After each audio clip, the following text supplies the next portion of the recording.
राधे कृष्णा। तो हम श्रीमद् भगवद गीता के 7वें अध्याय का महत्व पढ़ने जा रहे हैं।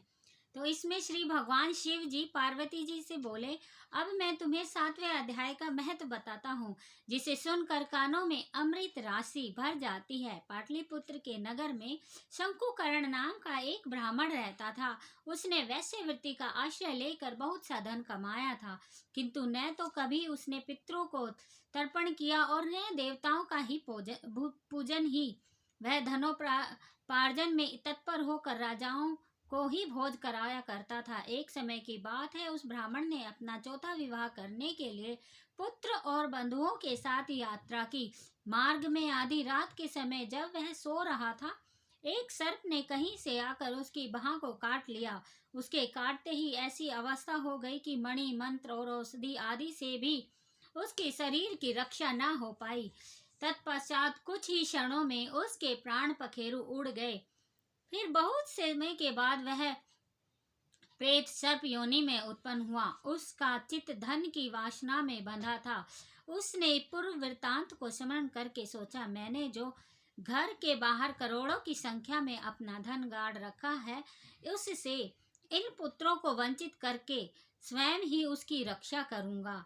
एक दिन सांप की योनि से पीड़ित होकर पिता ने स्वप्न में अपने पुत्रों के समक्ष आकर अपना मनोभाव बताया। तब उसके निर्कुंज पुत्र ने सवेरे उठकर बड़े विषम मैं के साथ एक दूसरे से स्वप्न की बात कही। उनमें से मझला पुत्र कुदाल हाथ में लिए घर से निकला और जहां उसके पिता सर्प योनि धारण किए हुए थे, उस स्थान पर गया। यद्यपि उसके धन के स्थान का ठीक ठीक पता न होते हुए भी उन्होंने चिन्ह के द्वारा ही उससे निश्चित कर लिया और लोक बुद्धि से वहां पहुंचकर बांबी को खोदना आरंभ किया। तब उस बांबी से बड़ा भयानक सांप प्रकट हुआ और बोला, ओ मूढ़, तू कौन है? किस लिए आया है? क्यों बिल खोद रहा है?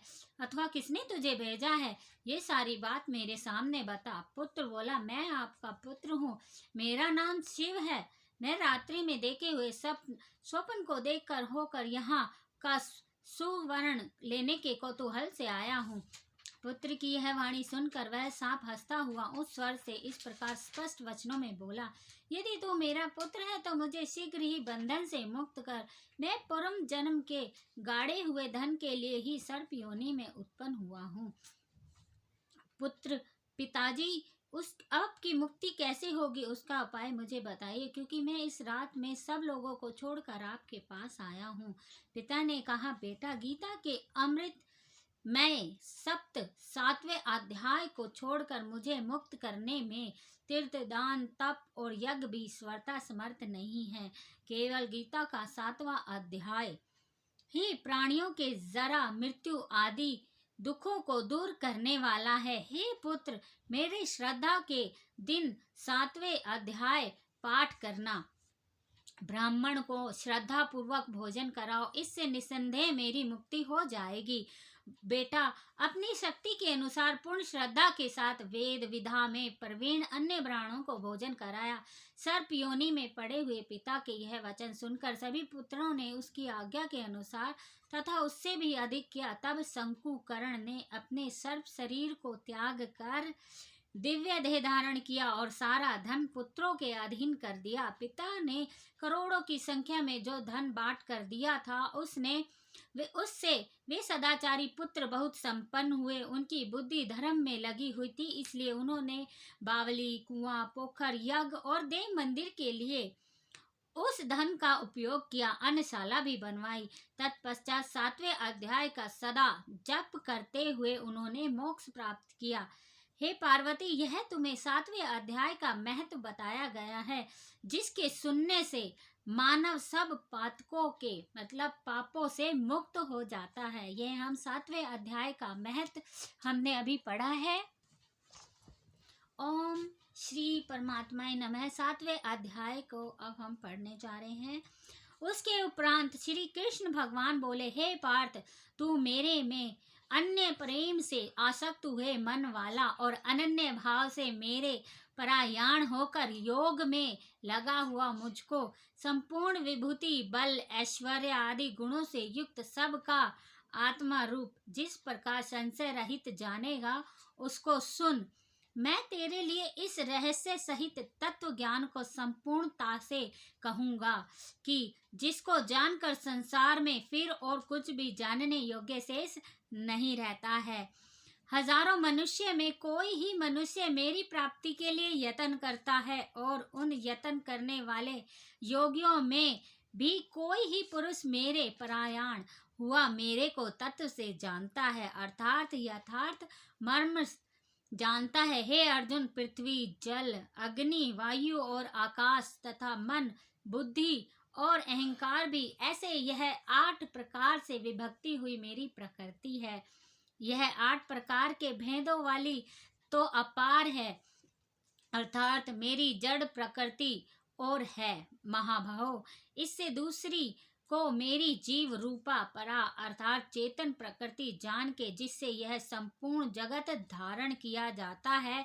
हे अर्जुन, तू ऐसा समझ कि संपूर्ण भूत इन दोनों प्रकृतियों से ही उत्पत्ति वाले हैं, और मैं संपूर्ण जगत का उत्पत्ति और प्रलय रूप हूँ, अर्थात संपूर्ण जगत का मूल कारण हूँ। इसलिए हे धनंजय, मेरे सिवा किंचित मात्र भी दूसरी वस्तु नहीं है।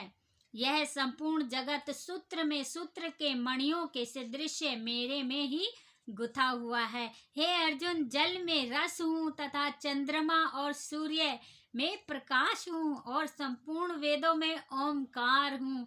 आकाश में शब्द और पुरुषों में पुरुष तत्व हूँ। पृथ्वी में पवित्र गंध और अग्नि में तेज हूँ, और संपूर्ण भूतों में उनका जीवन हूँ, अर्थात जिससे वह जीते हैं वह मैं हूँ, और तपस्वियों में तप हूँ। हे अर्जुन, तू संपूर्ण भूतों का सनातन कारण मेरे ही को हो जानो। मैं बुद्धिमान की बुद्धि हूँ, और तेजस्वियों का तेज हूँ। हे भरत श्रेष्ठ, मैं बलवानों का आसक्ति और कामनाओं से रहित बल अर्थात सामर्थ्य हूँ, और सब भूतों में धर्म के अनुकूल अर्थात शास्त्र के अनुकूल काम हूँ। और भी जो सत्व गुण से उत्पन्न होने वाले भाव हैं, और जो रजो गुण से तथा तमो गुण से होने वाले भाव हैं, उन सब को तू मेरे से ही होने वाला है ऐसा जान, परंतु वास्तव में उनमें मैं और वे मेरे में नहीं है। गुणों के कार्य रूप सात्विक, राजस और तामस, इन तीनों प्रकार से भावों से अर्थात राग, द्वेष आदि विकारों से और संपूर्ण विषयों से यह सब संसार मोहित हो रहा है। इसलिए इन तीनों गुणों से मेरे मुझ अविनाशी को तत्व से नहीं जानता, क्योंकि यह अलौकिक अर्थात अति अद्भुत त्रिगुण में मेरी योग माया बड़ी दुस्तर है। परंतु जो पुरुष मेरे को ही निरंतर भजता है, मतलब मेरे को ही भजन करता है, वह इस माया को उल्लंघन कर जाता है, अर्थात संसार से तर जाते हैं। ऐसा सुगम उपाय होने पर भी माया द्वारा हरे हुए ज्ञान वाले और आसुरी स्वभाव को धारण किए हुए तथा मनुष्यों में नीच और दूषित कर्म करने वाले मूढ़ लोग तो मेरे को नहीं भजते हैं। हे भरतवंशियों में श्रेष्ठ अर्जुन, उत्तम कर्म वाले अर्थार्थी, आर्त, जिज्ञासु और ज्ञानी अर्थात निष्कामी, ऐसे 4 प्रकार के भक्त जन मेरे को भजते हैं। उनमें भी नित्य मेरे में एक ही भाव से स्थित हुआ अनन्य प्रेम भक्ति वाला ज्ञानी भक्त अति उत्तम है, क्योंकि मेरे को तत्व से जानने वाले ज्ञानी को मैं अत्यंत प्रिय हूँ, और वह ज्ञानी मेरे को अत्यंत प्रिय है। यद्यपि यह सब ही उदार है अर्थात श्रद्धा से रहित मेरे भजने के लिए समय लगाने वाले होने से उत्तम है, परंतु ज्ञानी तो साक्षात मेरा स्वरूप ही है, ऐसा मेरा मत है। क्योंकि वह स्थिर बुद्धि ज्ञानी भक्त अति उत्तम गति स्वरूप मेरे में ही अच्छी प्रकार से स्थित है, जो बहुत जन्मों के अंत के जन्म में तत्वों को ज्ञान प्राप्त हुआ ज्ञानी सब कुछ वासुदेव ही है, अर्थात वासुदेव के सिवा अन्य कुछ ही नहीं है ही नहीं। इस प्रकार मेरे को भजता है वह महात्मा अति दुर्लभ है। हे अर्जुन, जो विषयासक्त पुरुष है वह तो अपने स्वभाव से प्रेय हुए तथा उन भोगों की कामना द्वारा ज्ञान से भ्रष्ट हुए उस नियम को धारण करके, अर्थात जिस देवता की पूजा के लिए जो जो नियम लोकों में प्रसिद्ध है, उस नियम को धारण करके अन्य देवताओं को भजता है और पूजता है। जो जो सकामी भक्त जिस जिस देवता के स्वरूप को श्रद्धा पूजन चाहता है, उस भक्त की मैं उस ही देवता के प्रति श्रद्धा को स्थिर करता हूँ। वह पुरुष उस श्रद्धा से युक्त हुआ उस देवता के पूजन की चेष्टा करता है और उस देवता से मेरे द्वारा ही विधान किए हुए उन इच्छित भोगों को निस्संदेह प्राप्त होता है।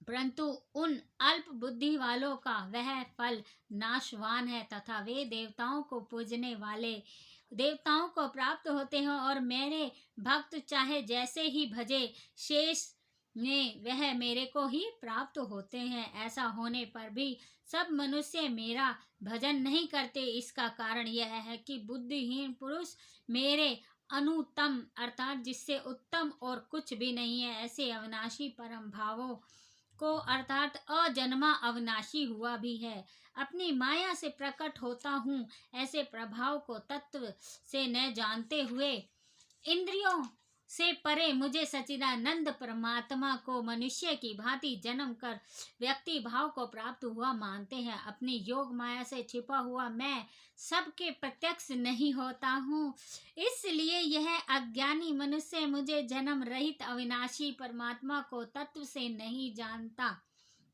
अर्थात मेरे को जन्मने मरने वाला समझता है।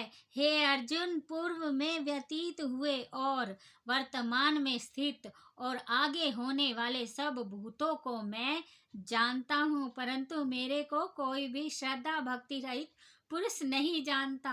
मेरे को कोई भी श्रद्धा भक्ति रहित पुरुष नहीं जानता है, क्योंकि हे भरतवंशी अर्जुन, संसार में इच्छा और द्वेष उत्पन्न हुए सुख दुखादि द्वंद्व रूप मोह से संपूर्ण प्राणी अति अज्ञानता को प्राप्त हो रहे हैं, परंतु निष्काम भाव से श्रेष्ठ कर्मों का आचरण करने वाले जिन पुरुषों का पाप नष्ट हो गया है, वे राग द्वेष आदि द्वंद्व रूप मोह से मुक्त हुए और दृढ़ निश्चय वाले पुरुष मेरे को सब प्रकार से भजते हैं। जो मेरे शरण होकर जरा और मरण से छूटने के लिए यत्न करते हैं, वे पुरुष उस ब्रह्मा को तथा संपूर्ण अध्यात्मा को और संपूर्ण कर्म को जानते हैं।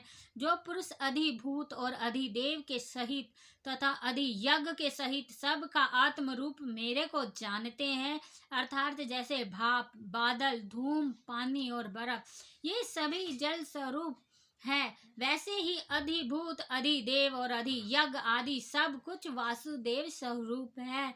ऐसे जो जानते हैं वे युक्ति चित्त वाले पुरुष अंत काल में भी मुझको ही जानते हैं, अर्थात प्राप्त होते हैं। इति श्रीमद् भगवत रूपा उपनिषद एवं ब्रह्म विधात अधा योग शास्त्र विषयक श्री कृष्ण और अर्जुन के संवाद में ज्ञान विज्ञान योग नामक 7वां अध्याय समाप्त। तो 7वें अध्याय में ब्रह्मा जी ने और परमात्मा जी ने मतलब श्री हरि कृष्ण भगवान जी ने सारा ज्ञान अर्जुन को दिया, और मनुष्य जीव के लिए भी इसमें गीता में संपूर्ण ज्ञान है कि किस प्रकार से भगवान प्राप्ति होती है, लेकिन भगवान की तरफ कोई नहीं जाता है। भगवान आज भी वहीं बैठा है और इतना नजदीक है, बस उसकी तरफ मोड़ना है, केवल मुड़ना है और कुछ भी नहीं करना। वो आपका इंतजार कर रहा है हाथे पसारे कि आओ मेरे बच्चों मेरे पास, मैं तुम्हारा ही इंतजार कर रहा हूँ। लेकिन कोई कोई जाता है। तो वही श्री हरि कृष्णा ने इस 7वें अध्याय में ज्ञान दिया है और मुझे उसकी प्राप्ति हुई है। आपको भी सुनकर अगर प्राप्ति हुई हो तो बहुत बहुत अच्छा, इसके लिए धन्यवाद और राधे कृष्णा। जय श्री हरि।